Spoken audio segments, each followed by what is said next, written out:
ଆଜ୍ଞା ସମସ୍ତେ ତ ବାହାରେ ମଟର ଆଳୁ ତରକାରୀ ଖାଇଛନ୍ତି। ଏବେ ଚାଲନ୍ତୁ ପୁରା ଘରୋଇ ମଟର ଆଳୁ ତରକାରୀ ବନେଇବା।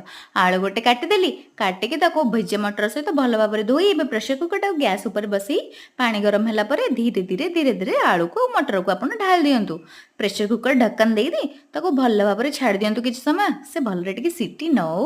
ତାପରେ ଆମେ ଏପଟେ ଏବେ ଗ୍ୟାସଟାକୁ ଲଗେଇ ଦେଇ କଡ଼େଇ ବସେଇ ଦେଇ ତେଲ ଟିକେ ଢାଳିଦେଲି। ତେଲରେ ଫୁଟଣ ଟିକେ ଦବା ନିହାତି ଦରକାର ନା। ଭଲ ଭାବରେ ଫୁଟିଗଲା ପରେ ଅଦା ଲଙ୍କା ରସୁଣ ଯେଉଁ ରାଗରେ ପୁରା ଛେଚିଥିଲି ତାକୁ ଭଲ ଭାବରେ ଭାଜି ଦେଇ କଟା ପିଆଜ ବି ଟିକେ ଭାଜୁଛି। ଭଲ ଭାବରେ ଭାଜି ସାରିଲା ପରେ ଲୁଣ ହଳଦୀ ଟିକେ ପଡ଼ିଗଲା ହୁଏ ଟିକେ ଆଉ ମସଲା ଗୁଣ୍ଡ ଟିକେ ପକେଇ ଦେଇ ଏବେ ମୁଁ ଭଲ ଭାବରେ ତାକୁ ଆଉ ଥରେ ଫ୍ରାଏ କରିବି। ଭଲ ଭାବରେ ମିକ୍ସ ହେଇଗଲା ପରେ ଟିକେ ଯେତିକି ପରିମାଣ ଦରକାର ଟିକେ ମସଲାଟା କଷିବା ପାଇଁ ପାଣି ଟିକେ ଢାଳିଦେଲି। ପାଣି ଢାଳି ସାରିଲା ପରେ ଏବେ ତାକୁ ପୁରା ଛାଡ଼ି ଦେଉଛି ମୁଁ। ହଁ ଛାଡ଼ିବା ଦରକାର ନା, ସବୁବେଳେ ବାନ୍ଧିକି ରଖିଲେ ଭଲ କି? ହଁ ମସଲାଟା କଷିଗଲା ପରେ ଏବେ ଆଳୁ ମଟର ପକେଇଦେଲି। ପକେଇକି ତାକୁ ଭଲ ଭାବରେ ମିକ୍ସ କରିକି ଟିକେ ସମୟ ଛାଡ଼ିଦେଲା ପରେ ଏବେ ଆପଣ ଦେଖିପାରୁଥିବେ ମୋର ଆଳୁ ମଟର ତରକାରୀ ବନି ରେଡ଼ି ହେଇଯାଇଛି।